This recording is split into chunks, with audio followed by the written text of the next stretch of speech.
Zikana nhasi ndamboenda kunobata maoko kumupapa nomwana mukadzi wacho kana akadzoka. Ndinai. Asi mufunge kuti ishamwari yaidi yatanga tichitotamba nayo mukadzi wacho chaiye. Angari achitonzwa nanda chitonzwa nana chaizo. Zvino hazvina kurara. Hazvina kundina rudo. Iko zvinasvika pakumwa mushonga. Kutisa mhosva here. Kuimuti hakusi kutisa mhosva. Kwandika ndinozorohwa.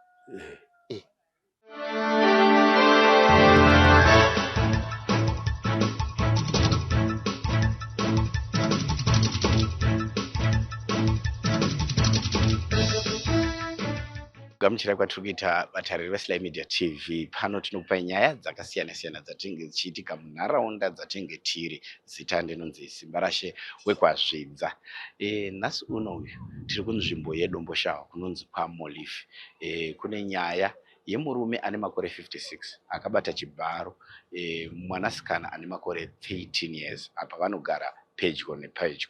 Murume uyu akatadza kuenda kukoti nezuro nekuda kwekuti nyaya yake ndopa yainotongwa, ndobva amwa mushonga akafa. Tati tifambire pamba apa tikurukure nemhuri iyi vachitiudza nyaya yemurume uyu kuti zvakafamba sei. Asi patasvikapo varamba kutaura neSly Media TV. Hedu big brothers tinokugamuchira nerufaro nekuya kwamaita, but takamira semhuri yekwangosana, takadai so imhuri yekwangosana hatisi kuaccepta even a voice kuti mutakure sisi hedu tese takatodai so. Ndifungidzira kuti pano even mudhara wacho iyoyo haasi kubvuma vhiko rekodhi vachitaura kuti taramba in verbal ndimazvisi even voice without picture. Azobvapo takananga kumba kwevabereki vemusikana uko kwatakwanisa kutaura nababa vemusikana uyezve nambuya vanobereka baba vemusikana. Tine urombo kuti mai vemusikana tavashaya vanga vaenda kuchikoro, asi nyaya iri kubuda apa inyaya inosiririsa, inyaya inoshungurudza, inyaya inonetsa mhuri zhinji zviri kuitika imomo matigere munharaunda. Uyezve zvinhu izvi zvinenge zvichiitika vanhu vachiona. Naizvozvo tinge tichikumbira kuti imi kwamugere ikoko ivai mune nguva yekuti munge muchitaura nevana venyu uyezve muchiripota zvese zvamunenge muchiona zvisina kururama zviri kuitwa nevanhu vakuru kuvana vadiki. Tiri kuDomboshava kwatatafambira nyaya yemurume ane makore 56 akabata Chibharo mwana ari grade 7. Tabva tazoita rombo rekutaura nababa vemwana kuti vatitsanangure kuti nyaya iyi yakatanga sei. Baba, toda kuti musangana nevatariri veSly Media TV muchitiudza kuti nyaya iyi kuti izosvika pazvasvika yakambotanga sei. Nyaya yakatanga kufunga ngatizvi yakatanga kuitika muna August.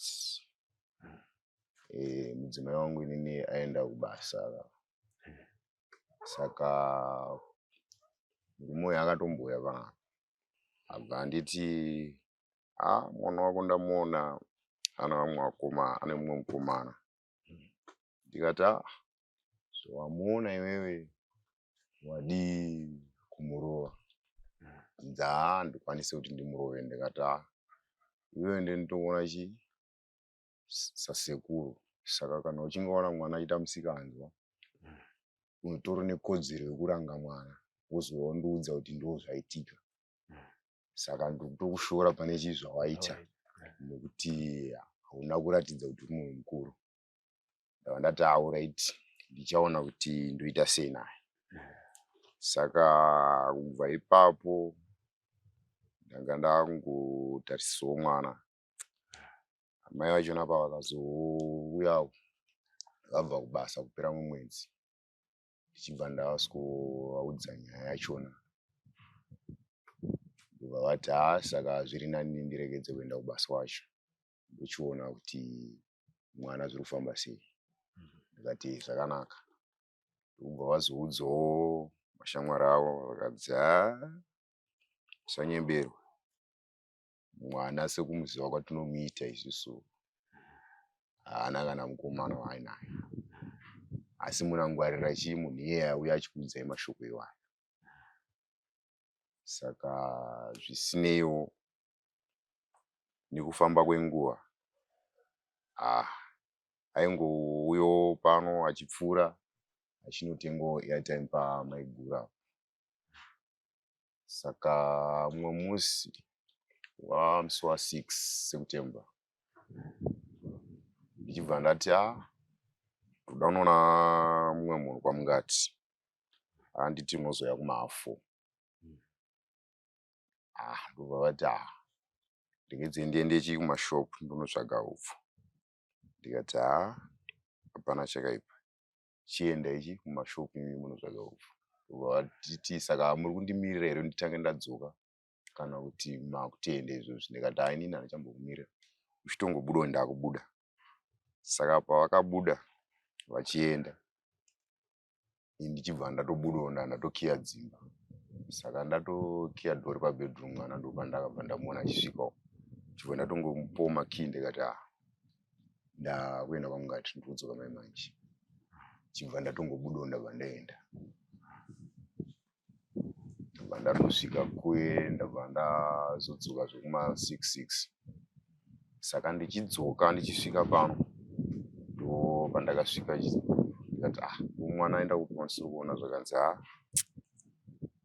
garai zvenyu pasi tichakuudzai. Pane mashure aitika panapa. Ndikati mashure zvikanzi ndaona dhongi ari mumba mune mwana. Ndikati nemwana zvikanzi hanzi pandaida kutongonopinda straight mubedroom. Saka ndabva ndanobata dhonda ndaona rakakiwa. Ndobva ndati regedze ndichipinda kicheni tarise makii. Ndopaari kundishiridha ari padhoo ari kuvharidza dhoo kuti ndisapinde mumba. Ndikamoti ko uri kuitei? Ndochii chouri kuita? Zokuti akashokwa akapererwa nokuti abva angati kuitira kuti mwana agadzirise. Saka ndobva vazongopinda zvenharo paipai. Iye ndobva angobudawo. Ndobva vabvunza mwana kuti ko muri kuitei muno? Saka mwana nekutya dzakabva angobudawo ndobva atiza ipapo. Ndobva aenda kwamuchemberi. Tichibva tatodya tatopedza kudya kuma7 ndatuma vana vangu vakomana. Chibva ndavati ende munotarisa paanotamba apa kuti haakweri. Ndobva vaenda ndobva vanoti hakuna munhu. Ndikati obvious anenge aenda kwagoggo vadzika kuzasi.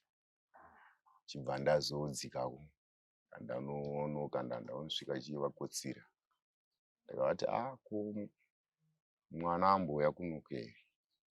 Zvikanzi aita sei? Ndomubvunza wakatanga kundibvunza. Ndikati hapana. Zvikanzi anouya zvake kana ari kutamba zvake. Ndikati kutamba kupi? Hakuna kwaari kutamba iko zvinizvi. Ndabvunza kwese. Zvikanzi munomuwana zvenyu mangwana anenge aripo. Ndikati alright. Hapana chakaipa. Ndichibva ndadzokera kumba. Chibva ndadzoka kuno kumba. Chibva ndasikurara. Ndarara mangwana achona makuseni. Chibva ndati tonozomutarisawo. Saka ndakabva ndabuda ndabva ndaenda kubasa. Ndaenda kubasa.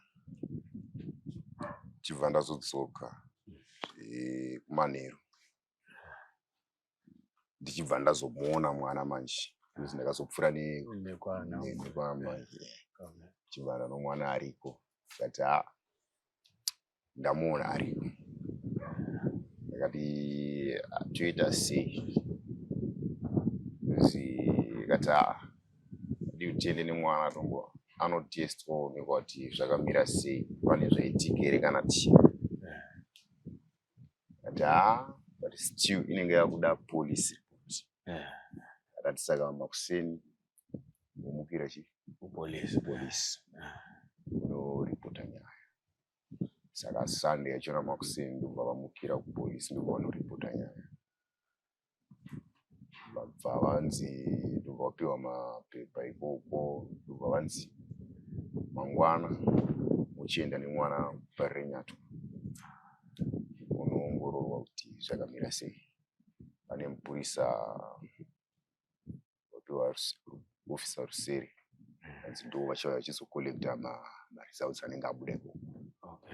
Mozodzoka futi kuChinamura station.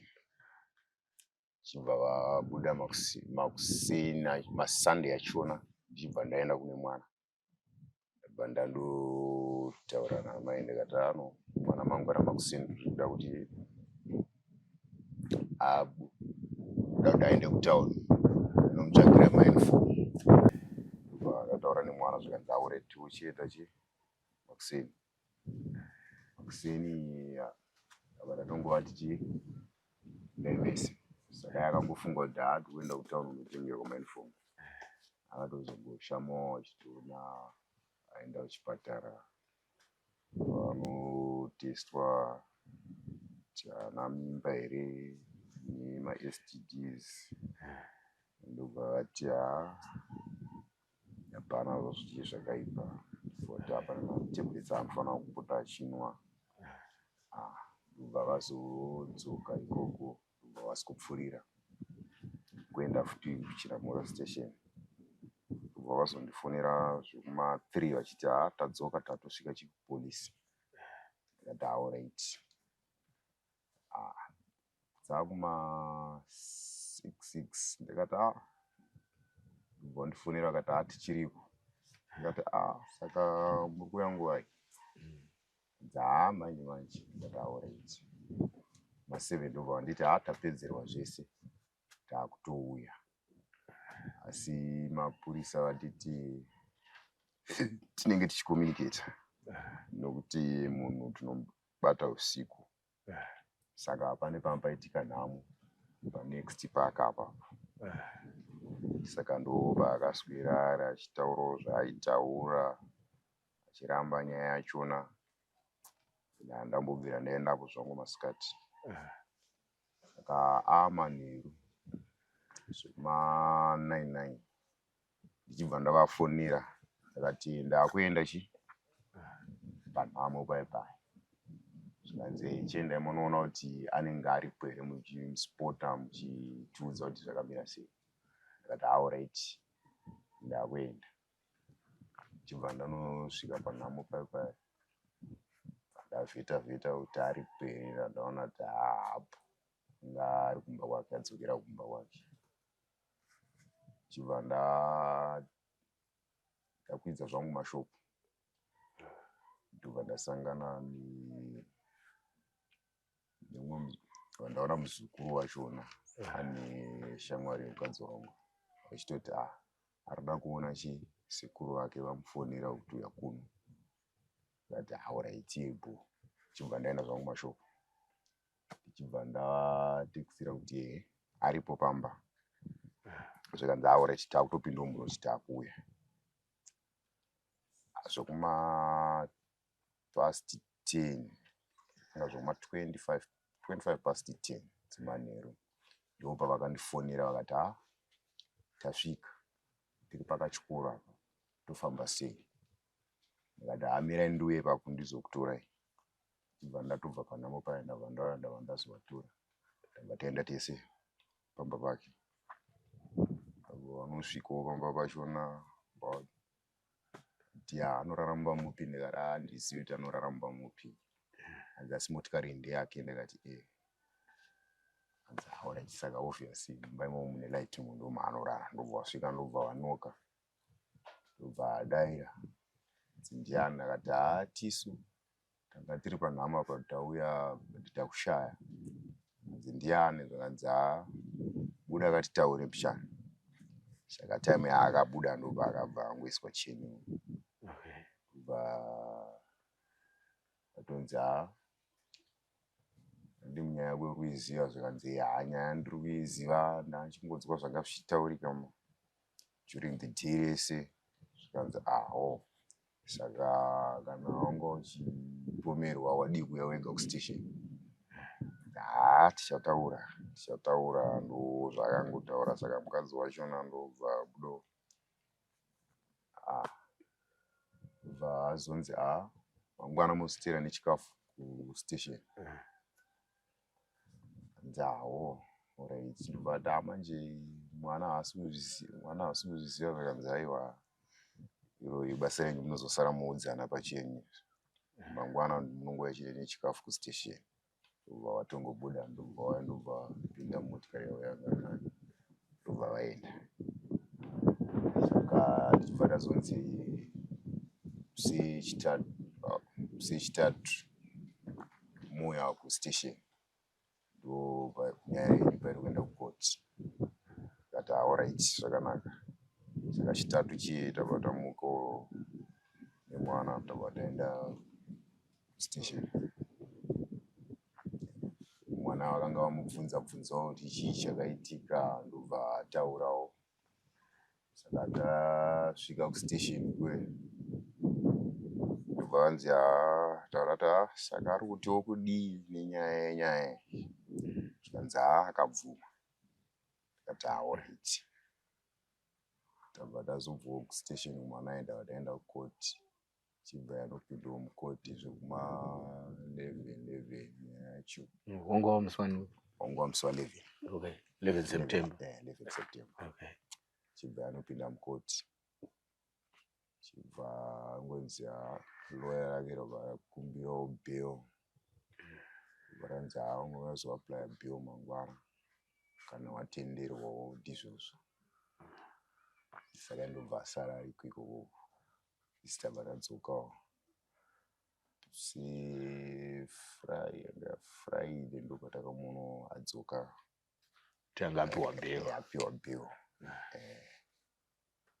akambotaura zvakawanda unonyeba kuna zvakadaro saka mufundisi wachona wekwamugodhi ndokubva vazouya panapa manheru kubva vati takanzwa kuti ndo zvakaitika saka toda kunyatsonzwisisa kuti ichokwadi here chibva davarondedzera kuti ndo zvakaitika zvikanzi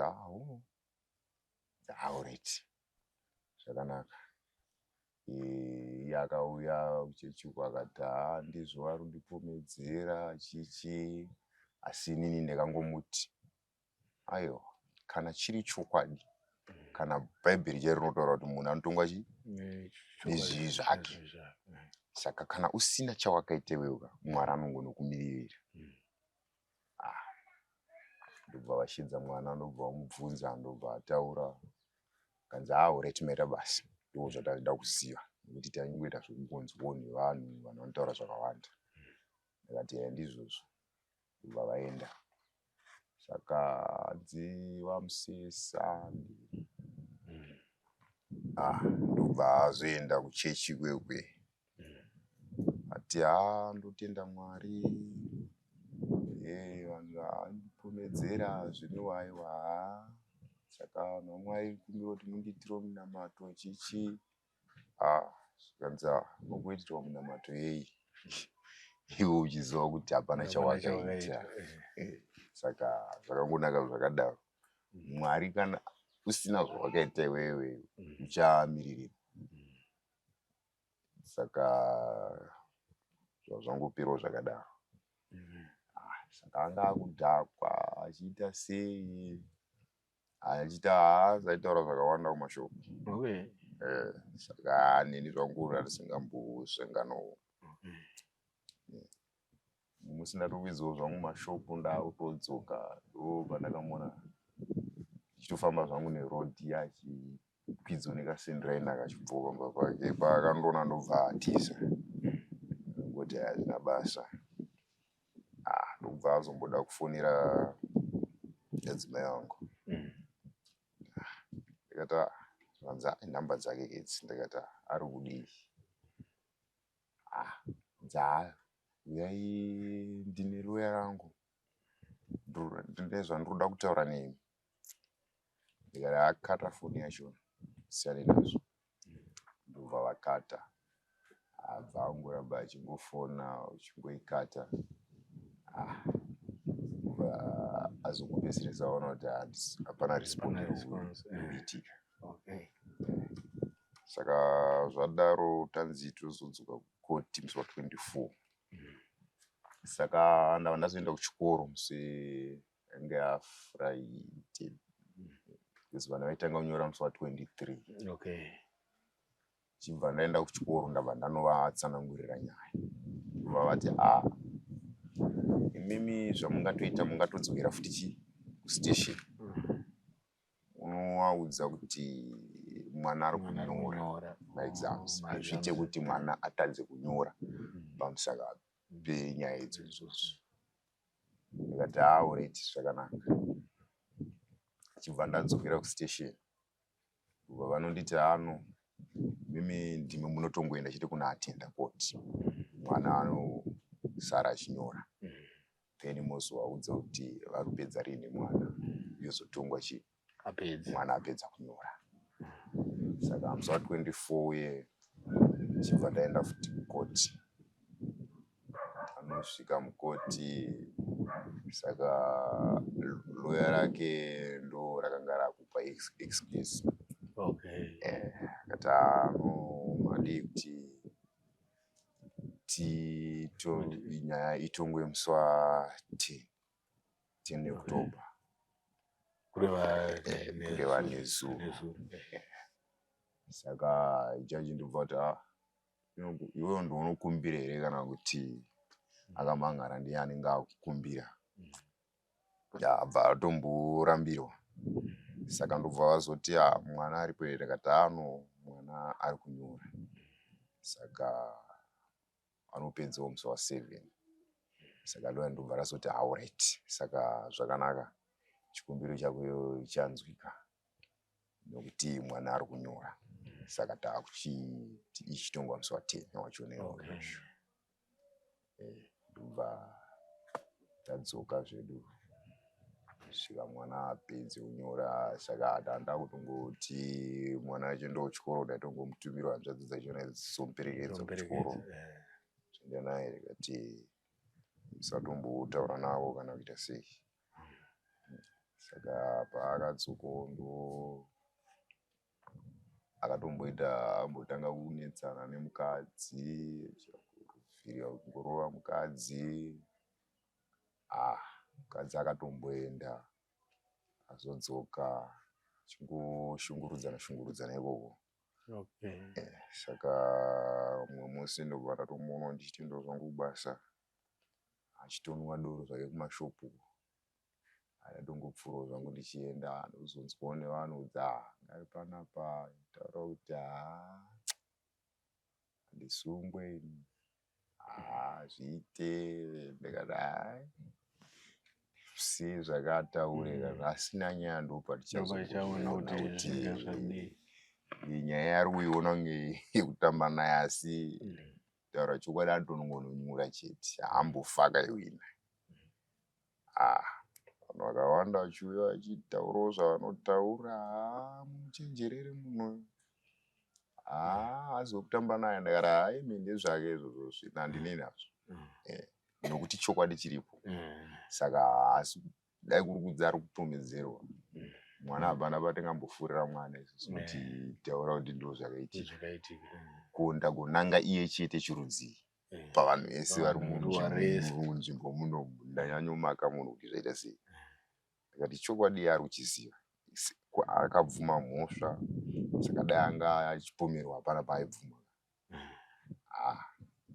wazonzwa chinzi atenga mushonga aida kunwa mushonga yatorwa nemwana wachona ngandobva aiviga wakatomboda akatomboda kunwa futi Mushure. Kufunga zvimwe na Friday aiziva kuti nyaya yake rupinda musechina. Saka ndanangoti zvinogona kuitika kana akutya mazuva afamba uzi anenge akunyatsoziva kuti ndakuendeko zvinizvi. Agona mumwe friend yangu yandotamba nayo kubva waiko achiti regedzei ndinwe dove rauma nokuti kwandiri kuendako handidzoki. Ndiri kutozviziva kuti ndine dzangu 25 years dzakanaka. Akati ndozvaangaitaura. Ndikati saka ndizvozvo anongono garawo 20 years akabvisirwa mamwe akewo zvakaosaone ari nayo. Saka wamuse nezuvo manje marumwe zuva musechitatu ndopatakafonirwa naPP akati mokurumbidza kuuya kusvika na8 pane zvatiri kuda kumbotaura nemwana. Ndikati already zvakanaka. Saka tanosvika kuma7 tandatosvika kurotondo tabva tagara kusvikira vanhu vazopinzwa kuma88 tatapinda tabva taenda mukati. Ndobva vatora mwana ndobva vabvunza bvunzo zvavaida kunzwisisa pamwana. Zvikanzi already saka zvakanaka. Tabva tagara takamirira kuti pamwe achasvikawo. Svika taona kuti dzatoo9 ndikanzi kwakutotongwa dzimwe nyaya. Saka asati auya rakati asati auya zvinzi already. Saka isusu takutongoti haana kuatenda kuti tichaonawo mapurisa ekuchimudhuri toona kuti toita sei naye. warrant of arrest. Saka tatozobudawo ipapapo padakazonzwa kunzi nganwa mushonga mwana wacho afonirwawo ndo zviri kuno. Ngati inga zvakaoma. Tapindawo mutawuni chingonosvikawo kuna 4th chinzwa kunzi munhu akusisina munhu ashaya. Kutizamozvo. Angambopa hint here kuti aigona kuzviita besides kutenga kwakamboita pekutanga mushonga kuti anogona kuzviuraya.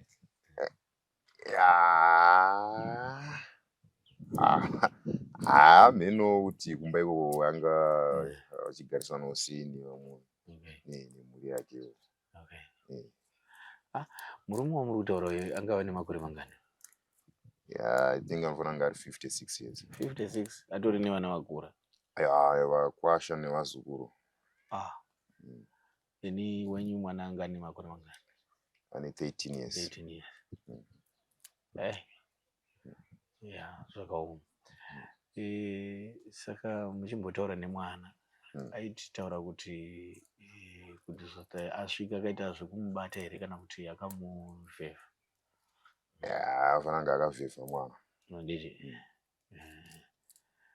then iyewo murume uyu anga ari munhu akaita sei imimi maziro enyu sezvo muchigara pedyo napedyo? Aiwa, vakadzi anga angove nevakadziwo vakawanda aingotorowo. Then nyaya yekupiwa bail munoti kudii nenyaya dzakadai nokuti akazopiwa bail munhu ombotanga kubuda kunze achitaura mashoko akaipa makazvionawo sei? Ipapo ndo pandaitoti ngasingafaniri kupiwa bail nokuti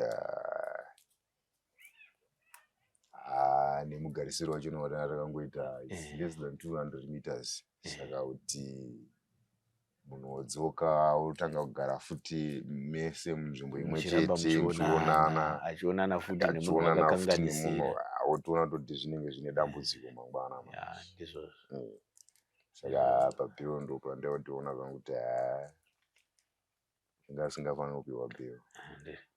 Then apa nhasi uno amwa mushonga achitiza mhosva yake. Imimi muri kuzvitorawo sei?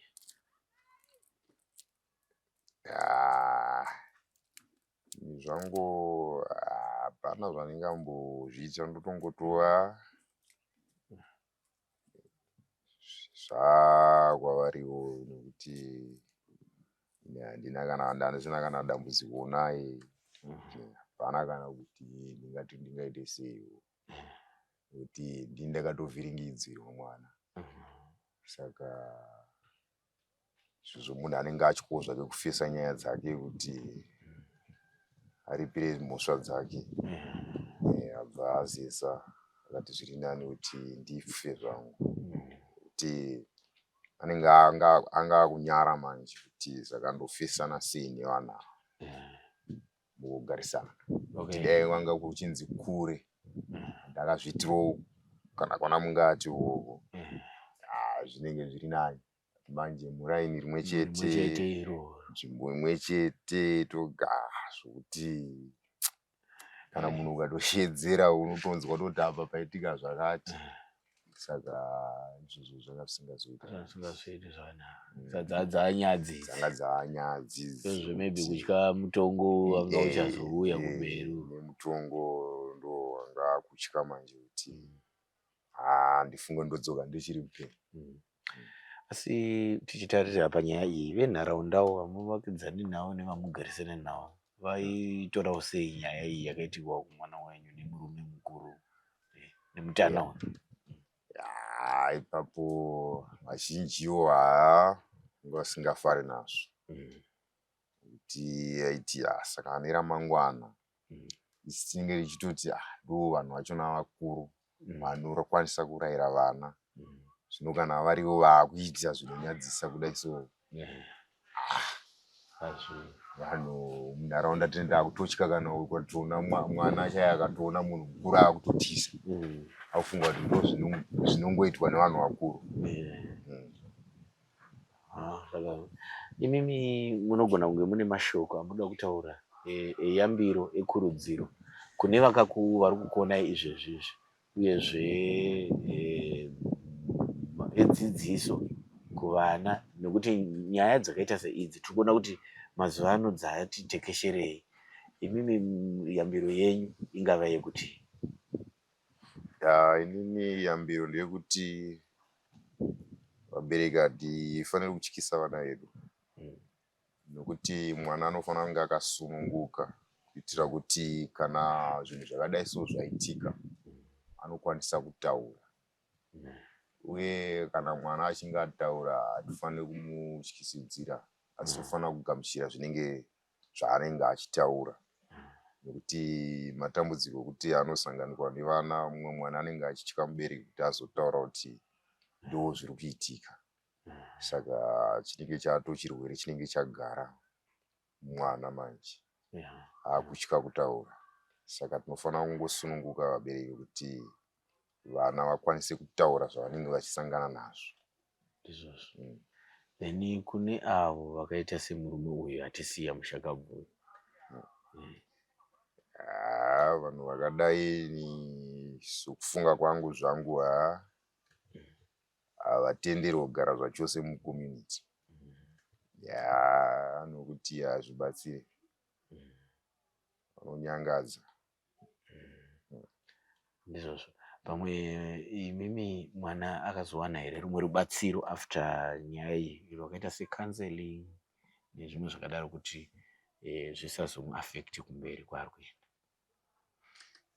Akambokanselewa zvake, asi vakangoti aripo vanoona nezvechild care, saka vakati vachapopo vachikansera mwana. Nokuti ndakatembenga ndatombofunga kuti kana sekondari yachona zviri nani abve munzvimbo muno, asi vamwe ndobva vazoti garai anofanira kugara padhuze neni muchimukansela zvinhu zvinofamba zvakanaka. Alright. No, tinotenda baba nekukurukura nesu, muchitiudza kuti matangiro enyaya yekusvika izvezvi tone mushakabva wacho. Iye aimbonzi andiko mazita ake chaiwo. ainzi pedzisai ngosana. Alright. Saka inyaya yakaitika mwedzi wapfuura muna September. 7 September. And 6 September ndo paakabatwa. 6 September. Okay. Zvanaka. Ayo, tinotenda nekuti tsanangurira nyaya iyi. Nemashoko enyu amataura ekuti tinofanirwa kuita ukama hwakanaka nevana kuitira kuti vana vazokwanisawo kutiudza zvinenge zvichivawira. Ndinovimba vazhinji vari kuzvinzwira nekuti nyaya dzakaita seidzi ndidzo nyaya dzatekeshera muno munyika. Apa ndisekuru unobata mwana ane makore 13. Handizivi kuti unhu hwedu maZimbabwe hwaenda nekupi. Ngatitarisei vana ende mhondi dzakadai hadzifanirwi kupiwa kunge dzichipiwa mabheo, ngadzigare mukati dziwane mutongo wadzo varimo mukati. Aiwa, tinokutendai nekuti panguva nemi. Ndivo baba vemwanasikana Wekubata Chibharo, asi nyaya iyi ichienda kumakotsi, murume uyu akazomwa mushonga akazviuraya. Tine urombo, asi patasvika parufu apa hama dzacho hadzina kunge dzatitendera kuti titaure pachivhitivhiti, asi vanga vachiti nyaya yakaitika iyi tinotoiziva, asi hatikwanisi kukurukura nemi. Naizvozvo ndosaka takurukura nababa vemwana vachitiudza divi renyaya yavo uyezve maitikiro akaita nyaya iyi.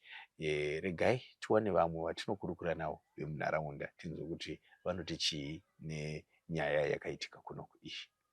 Pari zvino ndakagara nagogo vanova vari mbuya wemwana uyu Wekubatwa Chibharo.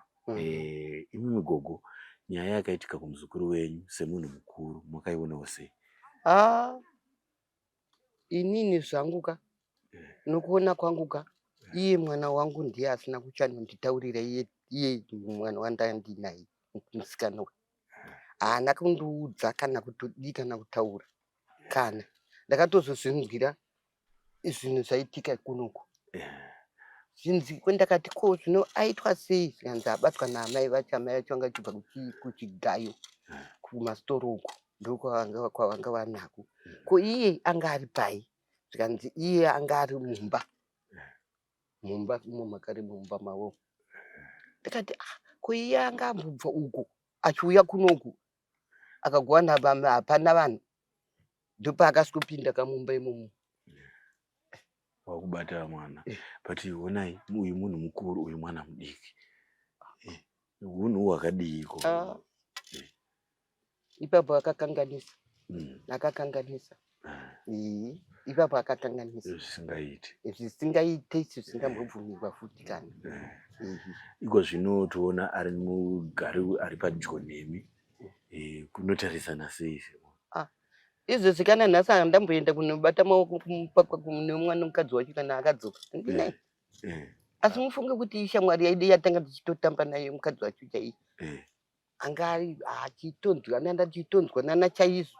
Zvino hazvina kurara, hazvina kundina ruru. iko zvino asvika pakumwa mushonga kutisa mhosva here? Kwemuti hakusi kutisa mhosva, kwandika ndinozorohwa. Ati ndinorohwa. But hapana amurova, mukoti kando yanga yakutonga nyaya. Ipapo pakutya kuti ndikaenda ikoko ndinonorohwa. Ipapo ati ndinorohwa, saka arega ndisva ndadi ndafa zvangu, ndizvipfudzi zvangu zvipiri. Zvakaoma. Asi imimi gogo, simi vanhu vakuru, ndimi makakura kare, munoziva yambiro yamunoda kupa kuvanhu vakaita seivava nyanya dzinotamba nevana vadiki. Mungati kudi mashoko enyu? Inini ndinoti zvangu, akauya mwana akaswonditaurira, ndakagona kufamba kuenda kunomuudza kuti iwewe zvawakuita zvine mwana wangu hazvisina kunaka, hazvina kunaka zvawakuita izvi nevana adiki, uchisiya vakadzi vako. Iwona vakadzi vako iri vairi katinotiwa Silvester. Autoni vakadzi vairi? Mukuru akanga arambana naye Yes, handifunge hapo. Akaenda. Akaenda akatiza akaenda musha kwake. Uyu akanga atiza futi. Aida kumurova. Iye wechipiri. Sina akazodzoka. Amene kana kuti akazodzoka here nevamu ikoko kumba kwavo musoro. Ndobva adzoka. Zvino ndiwo akanga akuda kuningirika iye nezure. Kurova. Asati amwa mushonga. Kana kurova kuti adzingwe kuti azosara achimwa zvaari ega. Zvaari ega. Ndizvo zvakaitika chete ipapo. Hapana chimwe chinhu futi. Zvinhu zvakaoma. Zvakaoma. Kana vamwe vakadaro vakati zvino vanhu vanga vari pamusha pamwe chete muchinzwanana pamwe chete makataurirana zvakapera zvoti taigotaura sei yaita mhosva yake iyi yaita mhosva iyo yoita sei taigotaura kwacho haana kuenda kwaanga akamirirwa kunotongwa nenyaya anga achida kutoti aende zvino pakazoti mukadzi muchini ndikuda kugeza inini kurimidza kundipe sipu ndipe nebhavha ndikuda kugeza kana paripo paakafunga kanzi ko ruda kugeza kubhavha ko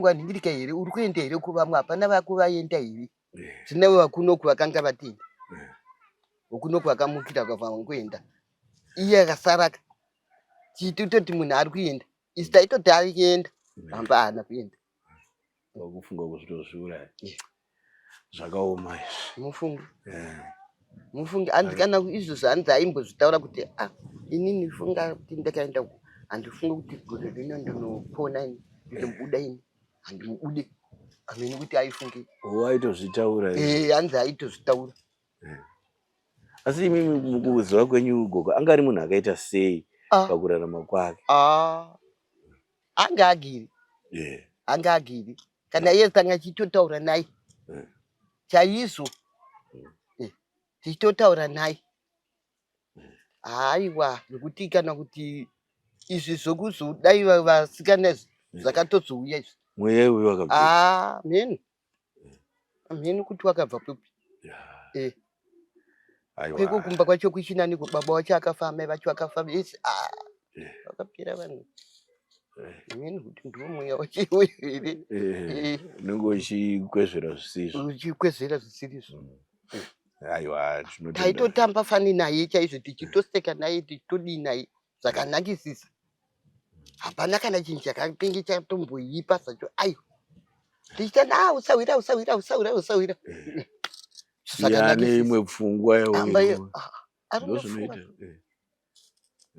zvakaoma kana aiwa gogo ndinotenda nekukurukura nesu muchidimbu ndo zvatanga tichikuda kuti imimi ndimi mbuyaka norwadziwa zvakadii nekukanganisirwa mwana nemunhu atochemberawo futi ane mhuri yake nozuro vanhu pandakaenda ipapa vaifunga kuti inini handiuye hanzi ambuya guwa tinotofara chaizvo nokuuya kwamaita ndasingambofunga kuti munouya ndakati ko ndaigoregerei munhu wandaiseka naye ndichitaura naye zvese nemukadzi wacho namukadzi wacho achitengesa nhingiriki manhingiriki nake makobhura aya tichitoti sawira ndipowo kazikobhura tichikumbidzana ko ndaigoita muromo nayese hapana taingoseka naye zvese kana iye murume wachona aiwa taitoseka futi naye futi zvino tisingazivi kuti yewe ane pfungwa dzimwe dzaari kufunga aiwa pfungwa dzimwe dzaakatofungawo zvake hapana akatombomuti kana vazhinji vese vari kutaura kuti ipfungwa dzemanga dzake dzakaita kutiza mhosva kuti zvipere aiwa vaita basa gogo ndo zvandachida kukurukura nemi ndimbonzwawo imimo muchikurukura ndinotenda aiwa kana izvo zvindatenge ndichitoti kuti auya here ndatobvunza vamwe kuti vamwe vari kuenda ndambobvunza vamwe futi vandasangana navo zvikanzi zvanzi haasi kuuya nhasi ari kutouya mangwana ndikati mangwana ende munhu anenge azviuraya kaharari mumba handitizvo kungobva uko munhu achienda kungopfurira zvine manhingiriki vanga vachera kudhara rocherwa mangwana makuseni. Nocherwa mangwana. Kungobva uko akatoenda ku Yembe dzacho dzakugeiwa futika. Yeye. Yamehwi. Achita izvinezvi rwendo runondikaenda handifunga kuti ndinopira ini. Ndizvisvika mweya wacho uyu manje wandingere. Aiwa. Zvechokwadi mweya wanga watominga. Mweya watominga. No, maita basa gogo. Nekutaura nesu ndo zvatachida kwamuri chete. Aiwa. Andanga ndine mweya wakaipa kana kuenda ndamboenda. Andamboenda futi kuenda kunobata maoko. Ndangoti amen. But zvinasi aiwa ndakati aiwa. So vanhu vatigere pamusha pamwe chete. Tichitaura pamwe chete. Aiwa. Ndega ndingonosvika. Aiwa ndakaenda nevamwe vangu vese tikatonosvikapo. Tikaswera tiripo. Nozuro vakavya chitsanganenge zvitupa. Nemapepa ake. Zvese vakatozvitsanga ndiripo. Tichitozoona chitupa chake izvi zvinhu zvakezi. Mwana wacho musikana akafa azuwana akafa atini izvi. Zvikanzi ayo chimanyai nazvo. Nende mune paikoko kwavari ikoko. Aiwa. Zvakaoma. Vedu wega. Ndiyo nyaya yatakunzirai vadiwa vatariri veSly Media TV. Inyaya inosuwisa, inyaya yakatoitika, inyaya dziri kuitika. Naizvozvo tatadza kutaura nevemhuri yemufi asi takwanisa kutaura kuti tinzwe divi reavo vakaitirwa mhosva. Naizvozvo tinoti nguva dzese kana pachinge paitika nyaya dzinenge idzi, ripotai pamapurisa ari pedyo nemi, uyezve ivai nenguva yekukurukura nevana venyu kuti tizive kuti zvinofamba sei. Izvi zvapachena kuti mufi uyu azviuraya achitiza mhosva yake yekubata mwana ane makore 13. Anokuonekai ndiSimbarashe Wekwazvidza Mukanya, ndichitenderawo Daniel Kachere uyo akatibatira kamera. Tosangana mune zvimwe zvirongwa. Bye bye. Come to Raphael Signs, where we transform your everyday moments into extraordinary memories with our bespoke mug printing services. Whether you are looking to immortalize a cherished photo, celebrate a special occasion, or promote your brand with a personal touch, our high-quality custom printed mugs are the perfect solution, which are ideal for gifts and corporate giveaways. Choose Raphael Signs for your mug printing needs. Call us now on the number on your screen for a free quotation, or visit us at 91 Livingstone Avenue, corner 8th Street, Shilo Building, Harare, Zimbabwe.